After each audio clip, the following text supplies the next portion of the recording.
ఎప్పుడైనా అవతలోళ్ళ దగ్గర మన పతార ఎట్లుండాలంటే మాకు అది కావాలి ఇది కావాలని అడిగేటట్టు కాదు, ఆడరేసేటట్టు ఉండాలి.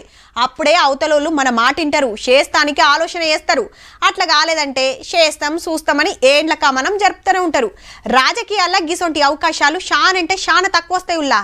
కానీ ఓ ఇద్దరికి మాత్రం ఈ తాపకు గసొంటి ఛాన్సే వచ్చింది. ఇంతకు అసలు ముచ్చట ఏందంటే, వారేవా కొత్త గవర్నమెంట్ వచ్చి నెలకిట్లగాలే నితీష్ కుమార్ సార్ పెద్ద డిమాండే పెట్టిండు.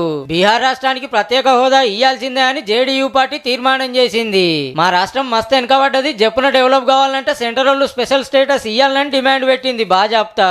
सबका विशेष राज्य का दर्जा या विशेष पैकेज की पुरानी मांग है, वो मांग हम लोगों का कायम है. బీజేపీ గ్రూప్ లో టీడీపీ తర్వాత పెద్ద పార్టీ ఇదే. మరి 12 మంది ఎంపీలు ఉంటే 2 మంత్రులు అయినరు. గవర్నమెంట్ నిమ్మలంగా నడవాలంటే మనోళ్ళు నిమ్మతి కావాల్సిందే. హీగేముంది, ఇదే మంచి మోకాన అలా రాష్ట్రానికి ప్రత్యేక హోదా కావాలనే డిమాండ్ ముంగడ పెట్టిండ్రు. ఏడాది అయితే బీహార్ లో అసెంబ్లీ ఎలక్షన్లు ఉన్నాయి. స్పెషల్ స్టేటస్ తెస్తే మళ్ళా నేనే సీఎం అయితా అని నితీష్ సార్ ఆపోచన కావచ్చు. ఒకవేళ వచ్చిందే అనుకో చంద్రబాబు సార్ ఊకుంటాడా? మా రాష్ట్రానికి కూడా ఇయ్యాల్సిందే అని జిజ్జు చేస్తాడు. వాళ్ళకన్నా 12 సీట్లే కానీ టీడీపీకి 16 మంది ఎంపీలు ఉన్నారు. మళ్ళా ఎన్డీఏలో బీజేపీ తర్వాత ఎక్కువ సీట్లు ఉన్నాయి చంద్రన్నకే. ఏమో అనుకున్నాం, నితీష్ సార్ నవ్వుకుంటూనే బీజేపీని గట్టిగానే ఇరికిచ్చిండు పో.